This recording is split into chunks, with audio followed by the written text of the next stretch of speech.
welcome back to EE 386. This is going to be lecture number 2 out of this summer session. And in this class, we're going to talk about differential equations and math modeling and characterizing our systems using differential equations with respect to stability. So this is a very important lecture. We're going to talk about stability of systems, what does stability mean, and how do you determine the stability. Pretty much everything that we do the rest of the semester is going to have to do with this. It's going to build on this. So to start, last time I mentioned that we would be modeling our systems with differential equations. Okay, so let's start with that. So a system, let's say, before we even talk about going from an environment or a scenario or something like that, let's talk about, we already have a model and how to kind of explain what's going on with that differential equation. Okay? All right. And we'll make that mapping later on of like how you go from this kind of a scenario, you have a circuit, something like that, and then dealing with how to get that differential equation. Okay, so for right now, we just have the differential equation. All right, so something general like this. We have an nth order differential equation here. And so you can see that our variable is y, and it varies with time. And we have these constants out here. So these are a's. They are all assumed. Every a is constant, so a(n) all the way to a1. And then this part right here, this c1 is a constant. And the z is some kind of a, could be a function, doesn't matter. But the situation here is, for this whole equation to have a constant, unique, steady state solution, and that solution would be of y, because that is our variable, would vary with t, that has to meet these two conditions right here. Okay, so this only exists if and only if, and that's a math terminology right there, if and only if, the left-hand side, this portion, is stable. And we'll talk about what does stable mean in a moment. Okay, so this is the homogeneous part of the equation. Essentially, for it to be stable, just to jump ahead, all the lambda I have to have a negative real part on the complex plane.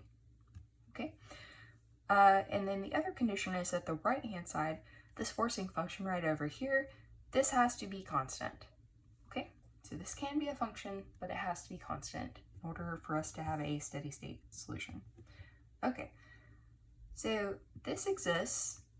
Okay, let's say these two conditions are met. If this exists, then the solution is given by this form right here. Okay, so I ran out of room writing this, so I jumped to the next page, and then we can divide through by the a1. That's a constant. That's our constant right here. We divide through, and then this is the form for our steady state solution right here. Okay, now of course we have to make that distinction that a1 cannot be 0 because we can't divide by 0. Okay, so we are going to be dealing with scenarios in which this is true. Okay, most of the time in our class, this part will either be 0 or it will be a constant value that's non-zero, that's predefined. That'll be later on, and that'll be our set point value. Okay, so this part of the equation models our system. Okay, so let's talk about the lambdas. I just mentioned, well, that one of our conditions here was that lambda sub I, all of our roots of our equation, have to have negative real parts. Okay, so of course, lambda is actually our roots of our system.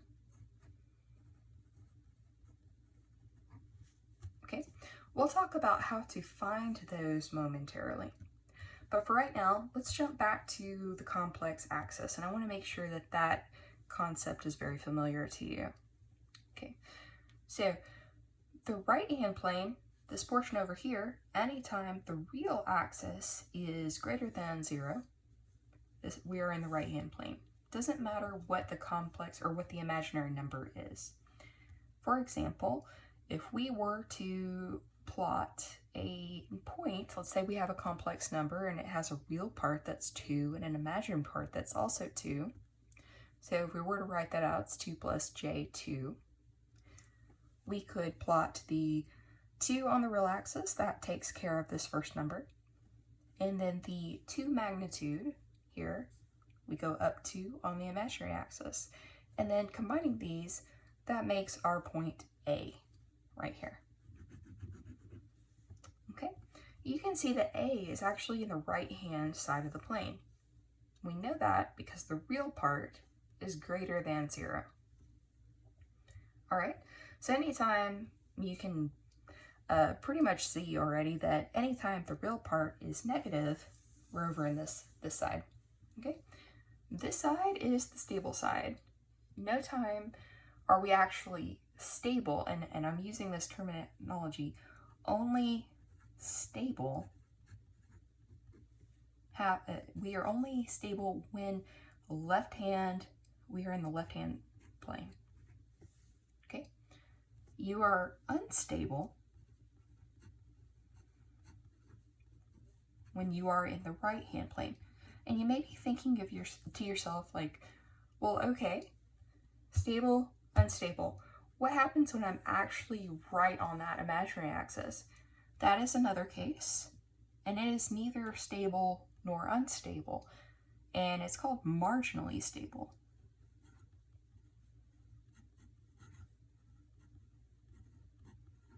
Okay, that occurs when the real part of the lambda I is 0. Okay, so anytime like we have, say, a complex number, and this is actually a 0, so we have like a plus minus j2 because they always come in pairs. So we have these 2 points, say, for example. That's going to be a marginally stable case. So it's not as good, and we're going to be plotting these momentarily, but it's not as good as a stable case where we're over here in the left-hand side, but it's not quite as bad as an unstable case. There are things that you can do with this. Essentially, it's just a bounded area. So let's say we did have an imaginary case, purely imaginary. You know that, well, actually you're going to see this momentarily. It's actually going to look like this being the plot of the solution to our system.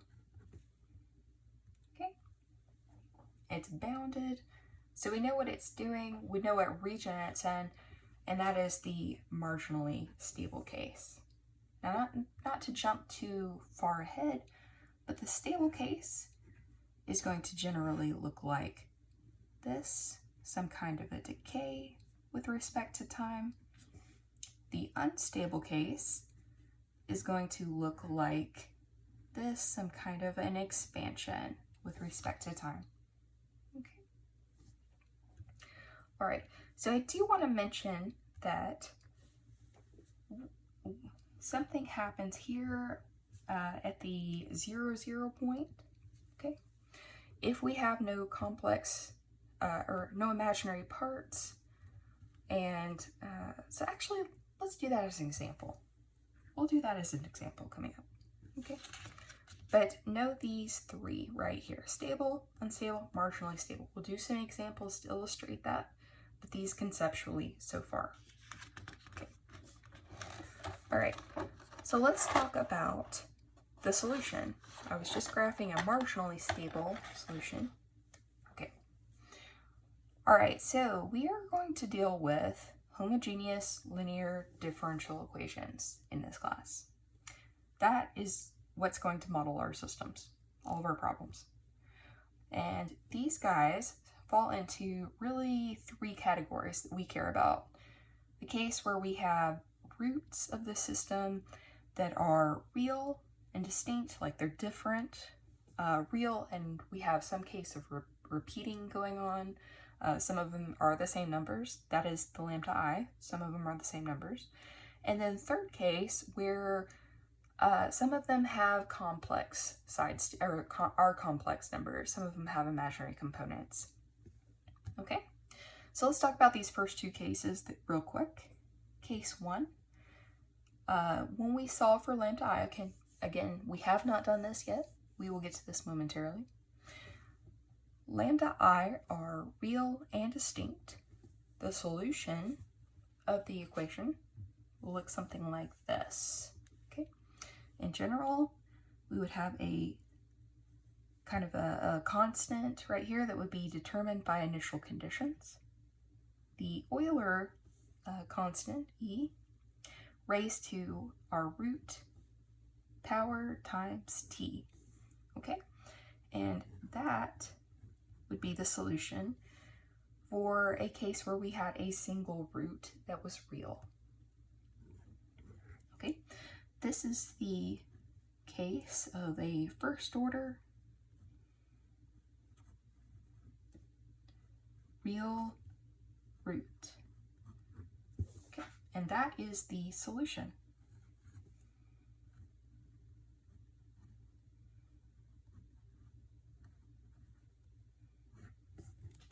Okay, so hopefully this is kind of coming back to you from your previous math classes. So this is really simple.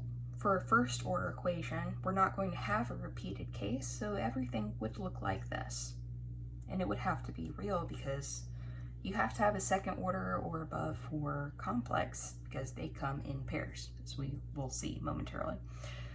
But anyway, so this style. So you just repeat this. However many roots you have, the number of roots should match the system order. So our system, say, looks like, and I'm going to match the style of writing that we had before, something like this. Okay. Remember we had this kind of look right here? So actually, let's have that y component in there as well. I'm not going to make that 0 here. All right, so we have a dy dt plus a y. I could also write this, and more commonly I will write this as a y dot plus a y equals 0. So now you can see the different styles, and this is the one I'm going to be using most of this class. Okay, so if we were to solve this, and we found out that our root was a real root, as we should for a linear, a first order equation, we would use this style, and then we would, if we had a case where we had a multiple rooted equation and they were all real and non-repeated, this would be our solution. Okay, so hopefully we've covered that case. On the complex plane, we would graph this way. This is the complex kind of plot. Real axis, they are all on the real axis. Nothing's imaginary, nothing's above it or below it. Okay, case 2, we have roots in the equation that are real and repeated. Some of them have the same value. Okay, in that case, the solution, and real quick, let's look at the complex plot real quick. So some of them are the same value, and we would just do that with a double X. Of course, I would label these if I had distinct values for them. Okay. The solution to that equation would be given here. Okay, so I have 4 roots here, so I just put 4 different parts to this. These 2 are the repeated roots. They both have lambda 1. So C1 constant, Euler constant, lambda 1t plus C2 t e lambda 1t. Since these 2 are repeated, and since these 2 are distinct, these right here. Let's actually label these lambda 1, lambda 2, and lambda 3. Okay, so you can see that lambda 1 is repeated. These two do not have the t component. In the case that we just had a solution or a equation that had only repeated roots, we would write something like this, where we have the constants out here and we have t, and then t squared, t cubed, and so on, up to the nth part of this, t n minus 1, okay? We can actually factor out that e to the lambda t and make it look like this right here, okay? So this is the solution. In the case of everything being repeated, you have nothing distinct. Okay, so first two cases, that's pretty easy.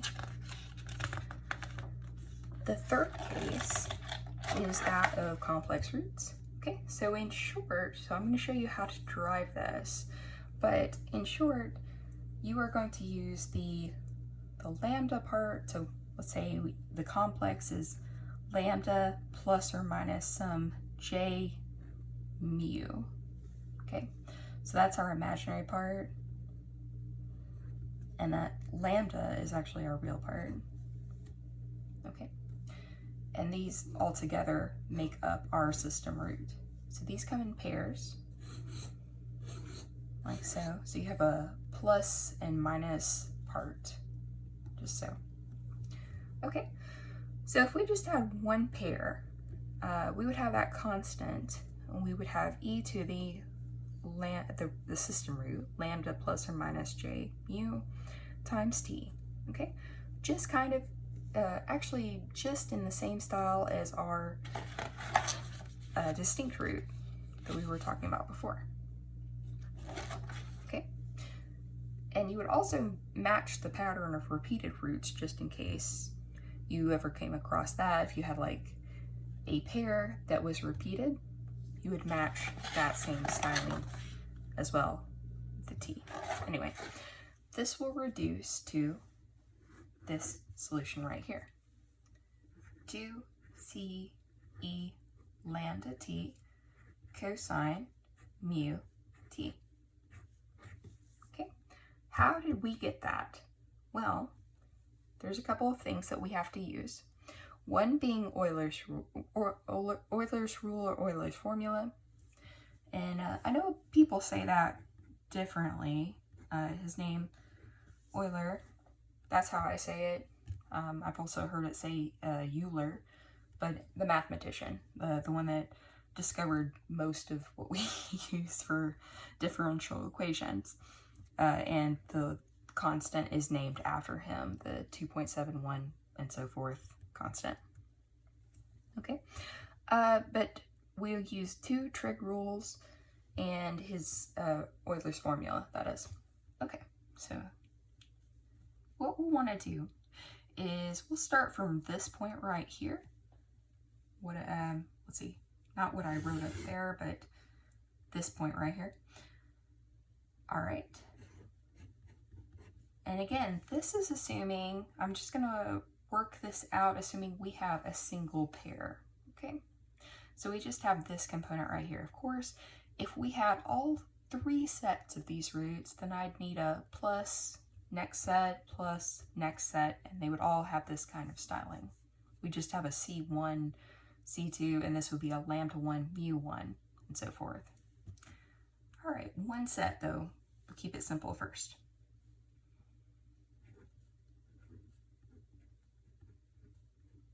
Okay, and we have the j mu times t. Okay, all right, so let's expand this using Euler's formula. So Euler's formula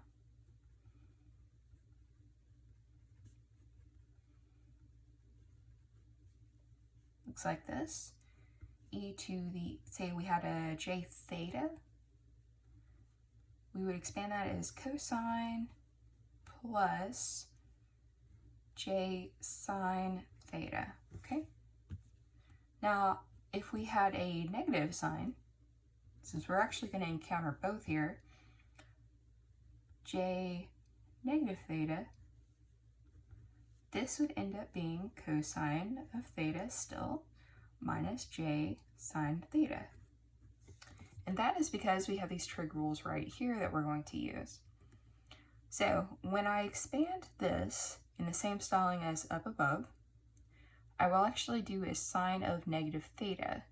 Sine of negative something is actually negative sine of that thing. So this is what we're left with. Okay, so let's plug in, use these four formulas right here. Okay, we'll factor out that c, just leave that out there. And we have cosine of lambda times t. Actually, I'm sorry. Got ahead of myself. I was looking at the mu. That's actually, let me scratch that out. We have c, and I'm actually going to factor out the e portion. Let's do this first, and then we'll use our formulas. Okay, c e lambda t. So remember, plus minus up here in the exponent is the same as breaking the exponent apart and applying them both to the base power with a multiplication. Let me show you what I meant by that. So we have a j mu times t, and then I would also have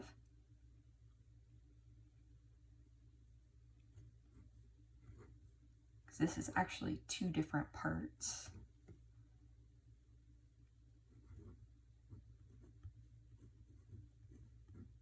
Two different solutions, just like this. So that's still equals. Okay, so we can multiply this. This is the same as adding, just like that. Okay, all right, so now let's plug in our formula. And we can now factor out the c and the e lambda t.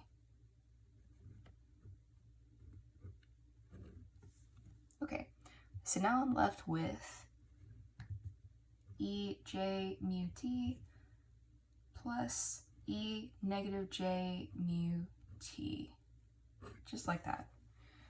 All right, so using the formulas now, we have cosine of mu t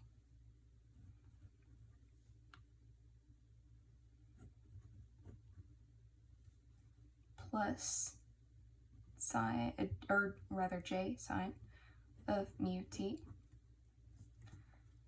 plus, from the second portion, cosine of mu t, and it's going to be close to the edge of the page, but negative j sine of mu t. Okay, so you can see that these sine components will cancel out, and then we're left with two of these same types of components, cosine mu t, and there's just two of them. So that is actually the same thing that we would get up here. And if I were to just have a little bit of extra room, I could say ce lambda t to cosine mu t. And that is exactly what we have up here. I've just moved the two out up here. Okay, so in the case that you have a single pair, this is your solution for that. Okay, we have the real component, we have the imaginary component of our complex root factored in. Now, again, c is a value that you would have to solve for based on initial conditions. So remember,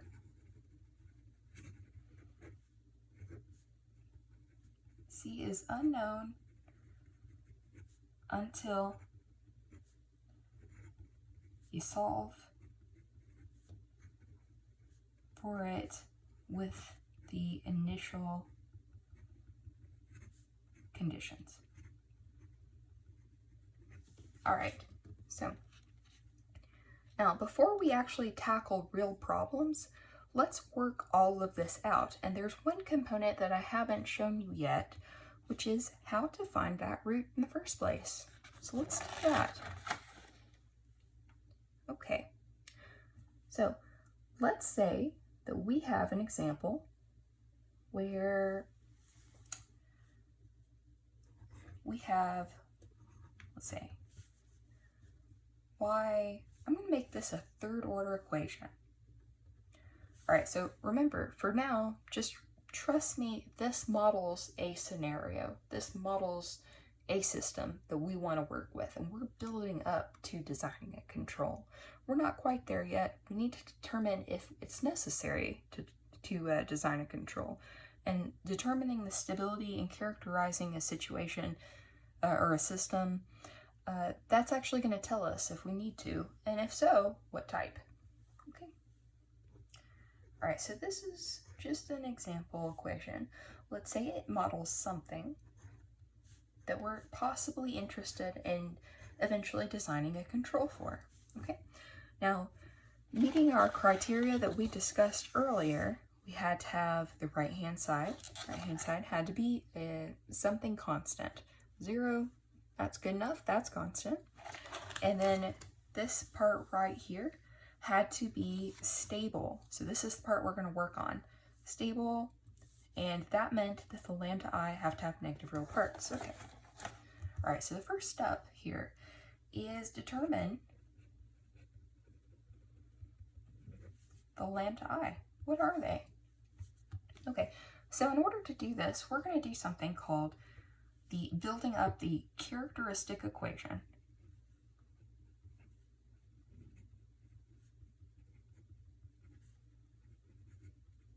Okay, it's called that because it characterizes our system. It's either a system of repeated roots, complex roots, or real distinct roots, or some mishmash of those things. Okay? All right, so we'll get the characteristic equation.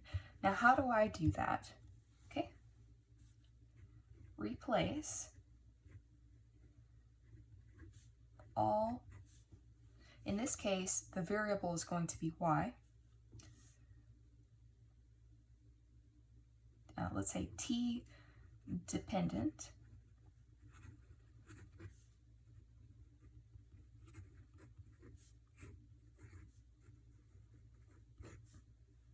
with the lambda,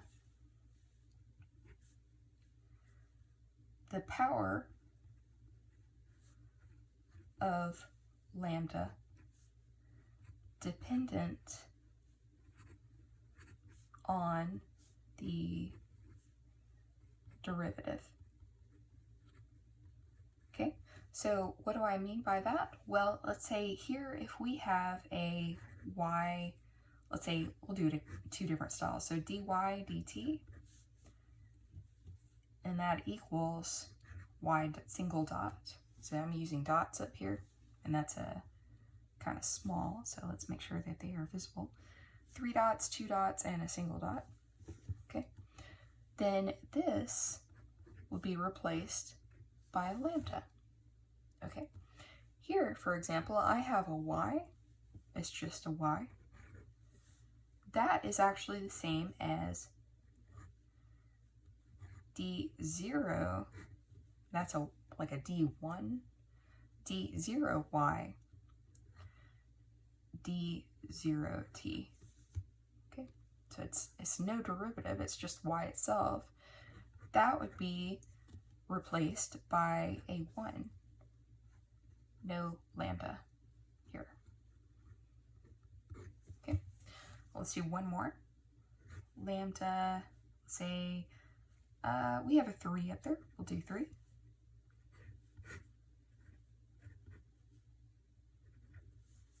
Okay, I actually put the 0 in the wrong place, that should have been here. Right, to lambda, I'm sorry, y third derivative is the same as y triple dot. They represent the same thing. And then that would be replaced by lambda cubed. Okay, so we should have no y's in this equation if we're building the characteristic equation, and we should only have lambdas if there are only y's if we're doing that. we have in this class, that will always be the scenario. We're not going to have two repeating time-dependent variables in that scenario. Okay, so let's go ahead and do that. Characteristic equation. This is also called the characteristic polynomial, by the way. You might see it written both ways. And I'll probably refer to it in both ways at some point.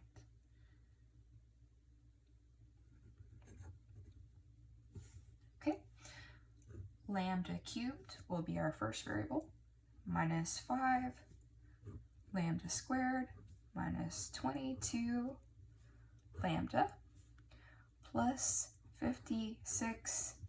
Remember, we don't replace that one, it just becomes 1 equals 0. Okay, so this is our characteristic equation.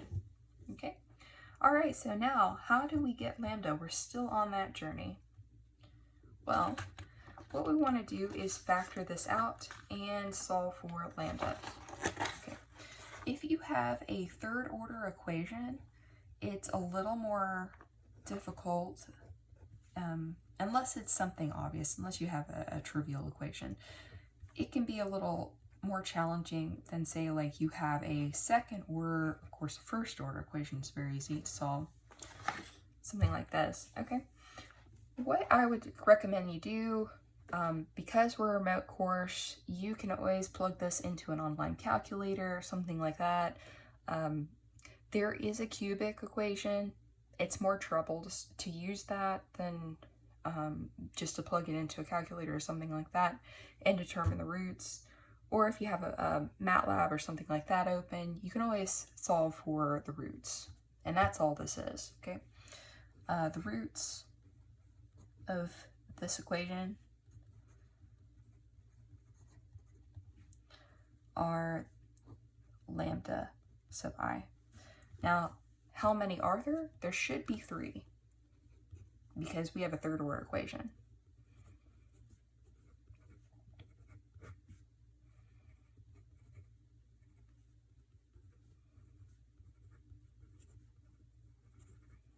Okay.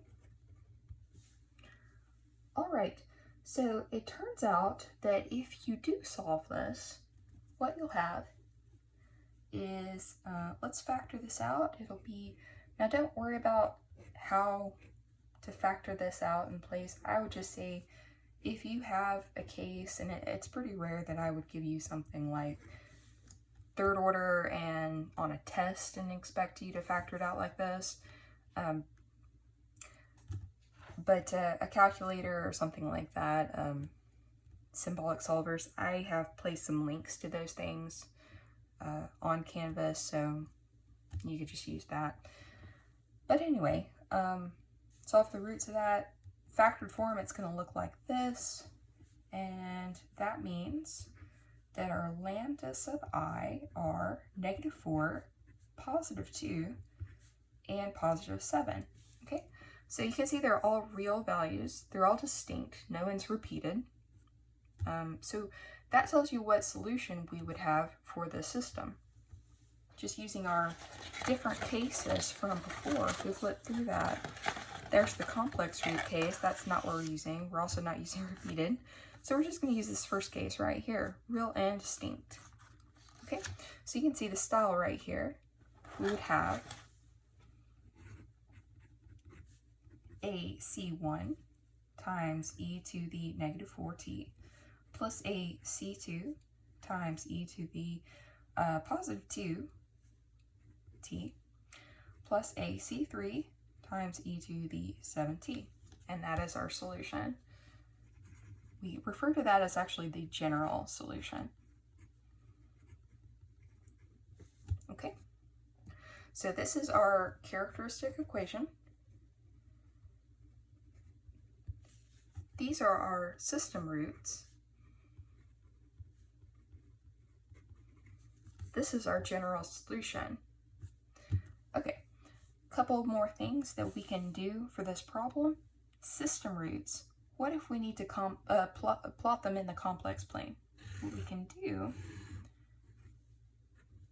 is draw out our complex plane just like this.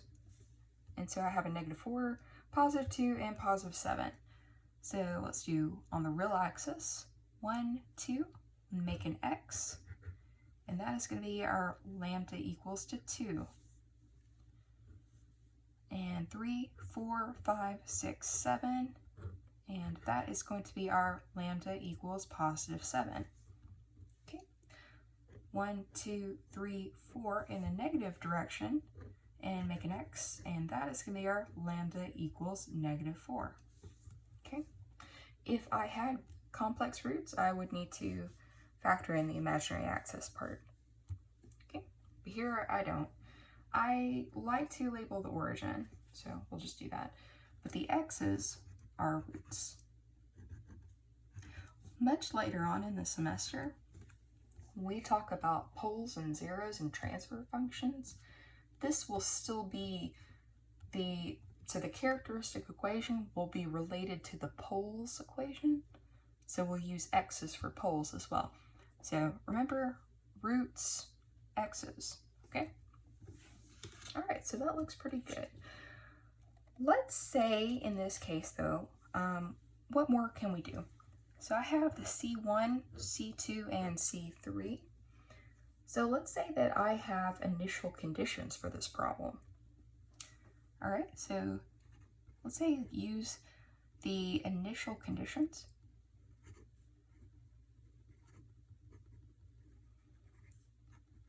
to find the C sub I values. Okay, so initial conditions for this problem, remember it was in terms of y. Our initial problem was in terms of y. So I would expect for the initial conditions to be of y as well. So they might be something like y derivative of 0 equals 1, y, let's say y derivative of 0 equals -2, and y of 0 equals 1, and y second derivative of 0. They can be of any number, but I just happen to have of 0 as my initial conditions already worked out with a number, so I want to adhere to that. All right, so there we go. All right, so how do we go about using these to solve C's for C's? Okay, so this may be a review for you. It probably is, hopefully so. But what you'll want to do is for this one, for this non-derivative case, you can go ahead and plug that in up here. And for these guys, we're going to need to take a derivative, and then we can plug them in as well. Okay, so let's go ahead and do that. All right, so let's write the original equation out here. Again, we are dealing with the general solution for all of this. C1 e to the -4t plus C2 times e to the 2t plus C3 e to the 7t. Okay, and then our initial conditions were y of 0 equals 1, y derivative of 0 equals -2, y double dot of 0 equals -4. Okay, so these are the guys that we're going to use.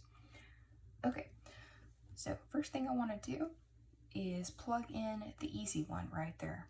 So y of 0 equals, so we won't go through all this tedious detail for every example, but it is good to work it out once, just, so you see how we do it. So all I'm doing is plugging in the 0 for the t. Okay, as you can see, that's going to make all of my exponents 0. Okay, and we know that anything raised to a 0 power is equal to 1. It doesn't matter even if this e were a 0, 0 to the 0th power is still 1. Okay, so that leaves us with C1 plus C2 plus C3. Okay, and all of that equals to 1. Okay, so that is our first equation. Okay, let's get the second equation on that second initial condition. All right, so to work with this guy, I've got to get the derivative first. So let's do that. Y derivative of t equals, I'm going to take the derivative of it, C1, and if I take the derivative of this guy, I have a -4. Okay, and that's still -4 to the t. All right, second portion, we have taken the derivative here, we have a 2 come out in the coefficient. And the third portion right here, that's the second component, all done. And 7 C3e to the 7t. Okay, so now what I can do is plug in that 0. So y derivative of 0 equals -4 C1, and plugging in that 0, I know that this is going to be a 0 and it's going to amount to a 1, again with that rule, so I'm not going to bother writing that. And then we have a 2 C2, same thing happens here, so I'm not going to bother writing that. And then 7 C3, okay, and again same thing. All right, so that is all equal to -2. All right, so that is our second equation. Okay. All right, third one, I'm going to need the derivative of this guy right here. Okay, so I have y double dot of t equal to, take the derivative of this, it's going to be +16.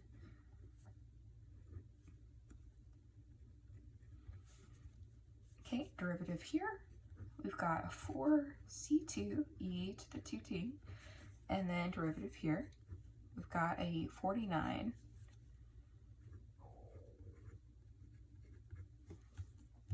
Okay, so now we're ready to plug in our initial condition.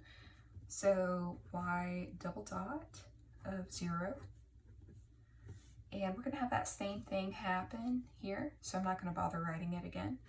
16 C1 plus 4 C2 plus 49 of C3, and all of that is equal to -4. And that is actually our third equation. All right, so we've got 3 unknowns, C1, C2, C3, and we've got 3 equations to work with. That is everything that we need for a linear equation. Okay, so knowing this, you could use substitution, but it's much easier to go ahead and form a matrix and do row reduction. And that's the linear algebra component here. All right, so if we do that, what we're going to come up with is, and I'm just going to pull these 3 equations, the coefficients, 1, 1, and 1 equal to 1. So I write that 1, 1, and 1 equal to 1. Okay, we're doing our augmented matrix where the equals parts are over here. That's our solution line, solution column. -4, 2, and 7. 16, 4, and 49.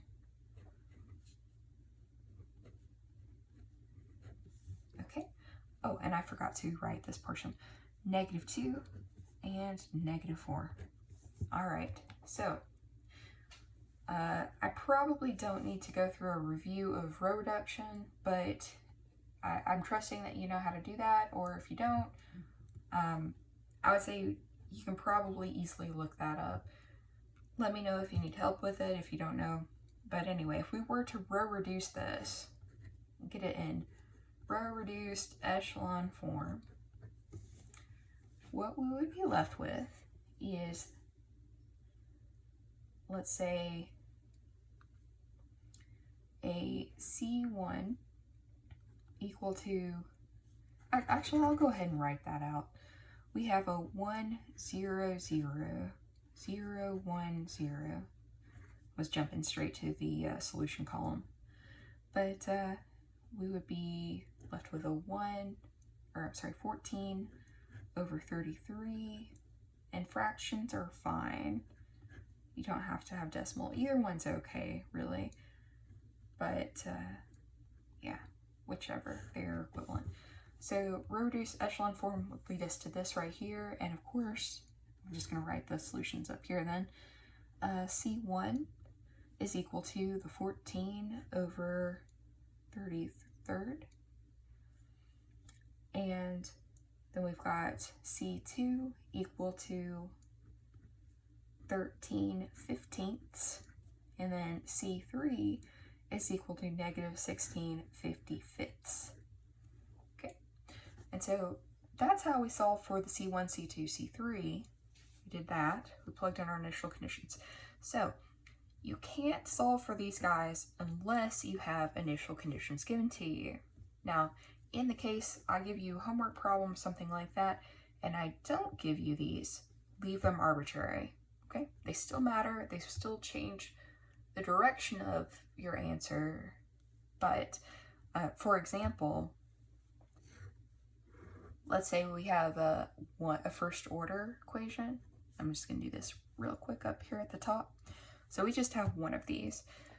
So our solution, for example, real quick, it just looked like that. C1 e to the negative 4t. Okay. I don't know if C1 is positive or negative.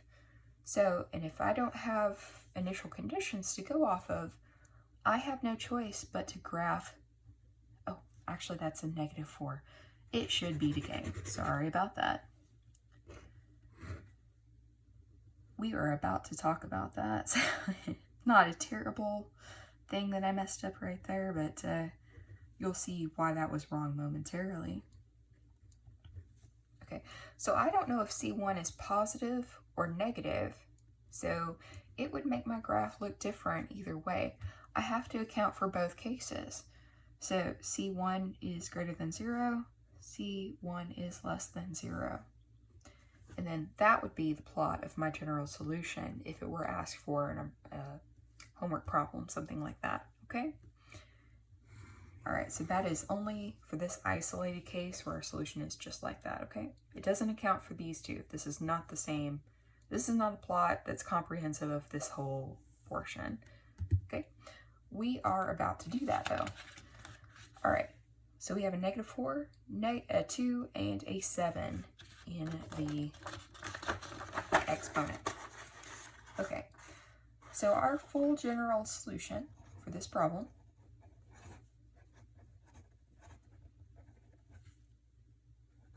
since we solve for the c sub i's, is actually 14 33rds e to the negative 4t plus the 13 15ths e to the 2t minus 16 55th e to the 7t. Okay, first of all, let's plot that, and then let's talk about if this is stable or not and how I would know. Now, we've already kind of looked at this. Like, we know what the system roots are. And so, based on what I've told you already, you can tell that this is going to be unstable because we've got two of these roots over here in the right-hand plane.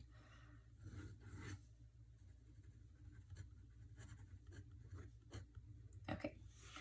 It doesn't matter how many roots are over here. As long as one is, that's all it takes. The entire system is unstable. Even if that root were something small,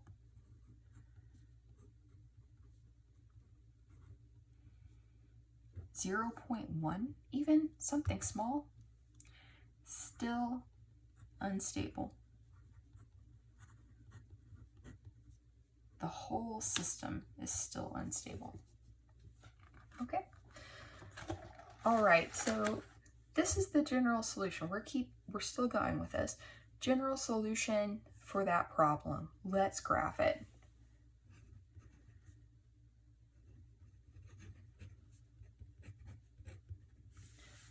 Okay, graphing the general solution means graphing the y of t solution of the problem, okay? I know we talked about graphing the complex plane, and that was dependent on the system roots, okay, the lambdas. And that looks like this. It had imaginary real, okay? So two different types of graphs. This one is going to be with respect to t, okay? Now how I would approach this is I would first plug in the t equals 0 point and get the point on the y-axis. Okay, if we were to do that, we would have 14/33 plus 13/15 minus 16/55. Okay, so whatever that value is, I would calculate it out. I'm going to call this alpha for our purposes. And that's going to be a positive value because this is a very positive value compared to this, okay? This will be point alpha. I would expect you to go ahead and plug this into a calculator or something and or reduce it and get that number, okay? All right, so what is going to happen here? Now, before we actually plot this guy, let's talk about these two cases. E to the let's say negative 5t is a value that we don't have up here, and e to the 5t.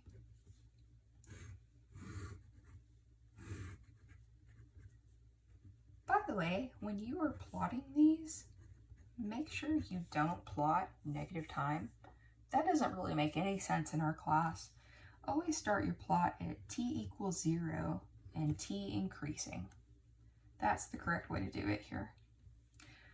Okay, so you can see that I have a 1 right here as my coefficient. If I plugged in a 0 to t, just like we were discussing up here, I would get a 1 for the value of t 0, or the value of the equation at 0. So I actually want to start off my plot at 1 in both of these cases. Okay. All right, so as we increase t, let's think about t equals 1, t equals 10, and t equals 1,000. Here, I'm going to have e to the negative 5, e to the negative 50, and e to the negative 5,000. Okay, so yeah, this is kind of a small number. It's a fraction. It is 1 over 2.7 and so forth raised to the 5th power. Okay, yeah, so it's a small fraction, but this is so much smaller. And even more, this is so much smaller than that. So we can see that as t keeps going, this is going to be decreasing towards 0 in a kind of exponential decay.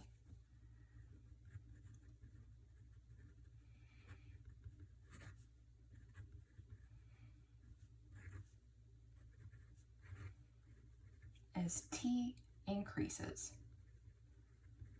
The other way I like to write this is as t tends toward positive infinity.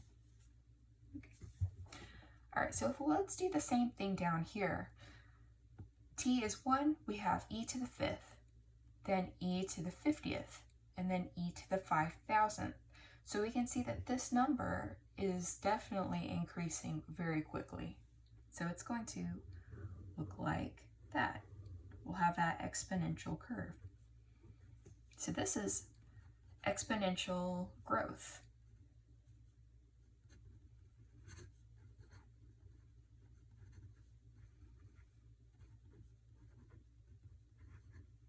That's a faster way of writing it, so that's what I do more often anyway. All right, so we've got that.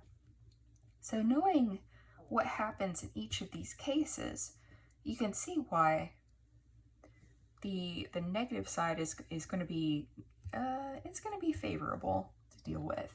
It's going to be our stable side. This is a stable situation, and this is an unstable situation. Okay, so we actually don't want that growth. Now the growth can happen in positive direction like we have here, or we can have it happen in the negative side where it goes away from 0 but it increases negatively. Okay, all right, so what happens back to our problem? So we have this growth, and decay. So eventually, let's think about this as t becomes very, very large, okay? So t becomes very, very large. This portion is going to decay. This portion is going to increase. And then this portion is going to increase as well, but in the negative direction because we have a negative coefficient. Okay, so it comes down to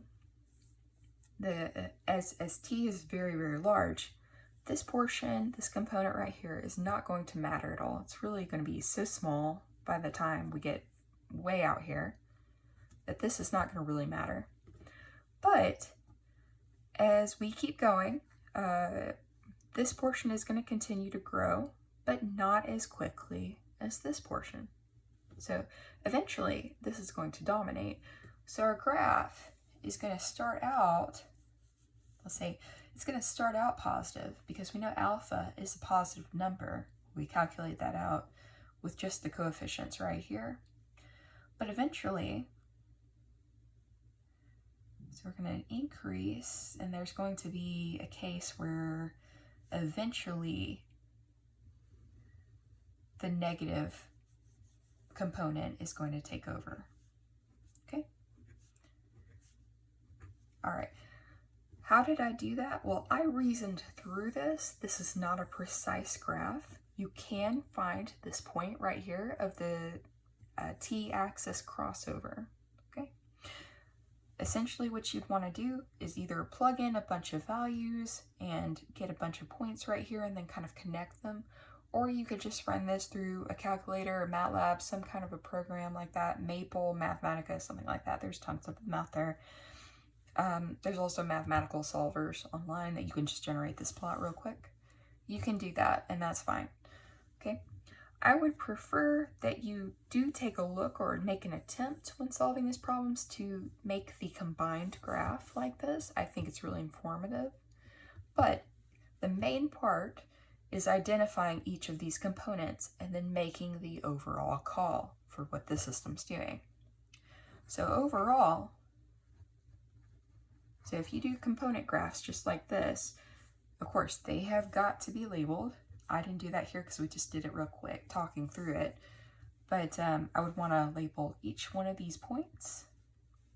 Here it's 14 thirds and 30 thirds, and so for 13 15ths. And of course, we're going to call that Y2, Y1, Y3, and this one's going to be negative 16 55ths right here. Okay, and then also indicate the directions. Okay, so overall, system is unstable and grows exponentially.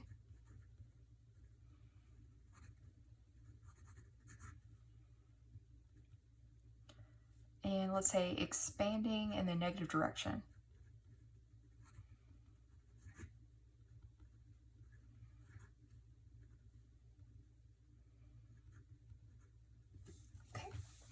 That is enough information that I can tell you know what's going on here. So we have assessed this properly.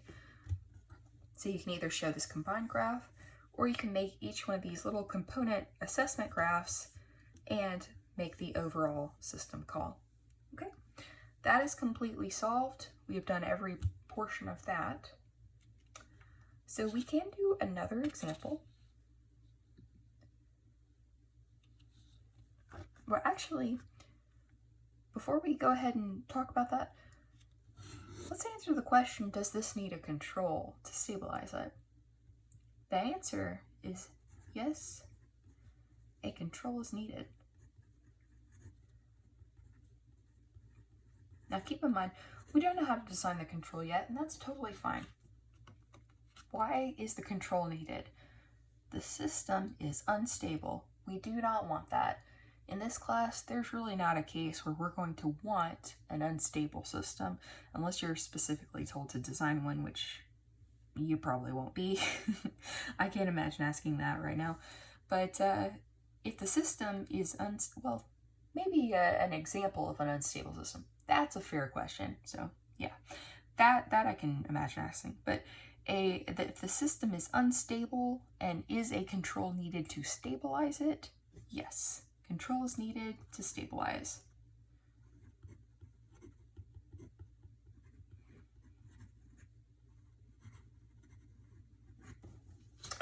Okay, so let's do another example, and let's do something that is a little different. Okay, so that was a very general case. Although it was a third order system, we had real distinct roots. Okay, let's do something repeated.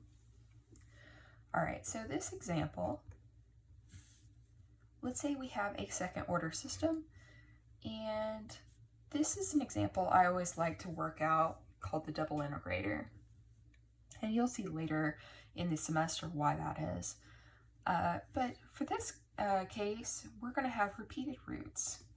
Okay, so let's work through our procedure. All right, so the first thing we want to do, and the question for this is, what is the system behavior?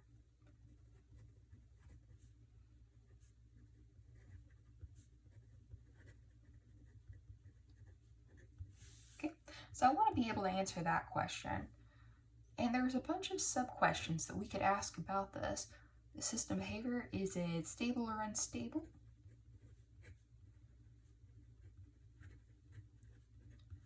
What are the roots?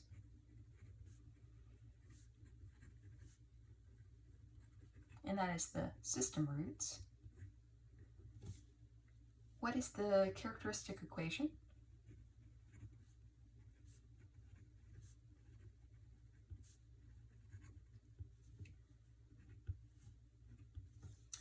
And what is the general solution?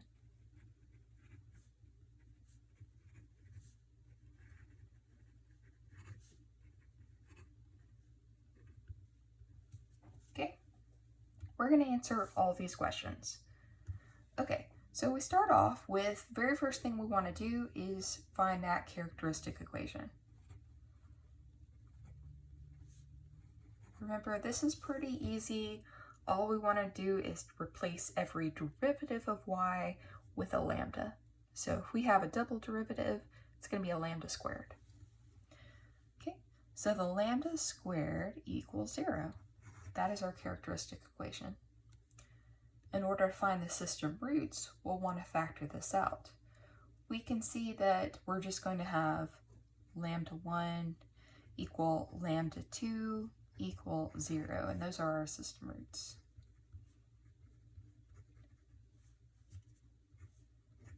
Okay, so in that case, we've answered this question and this question. Okay, so let's find the general solution now.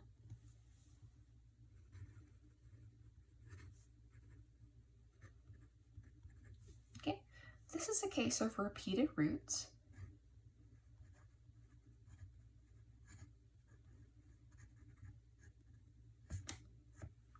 And so in that case, we'll consult our formula back there when we were talking about repeated roots.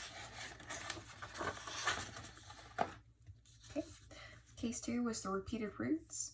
And so we had that kind of styling where every repeated root got a multiplication of t.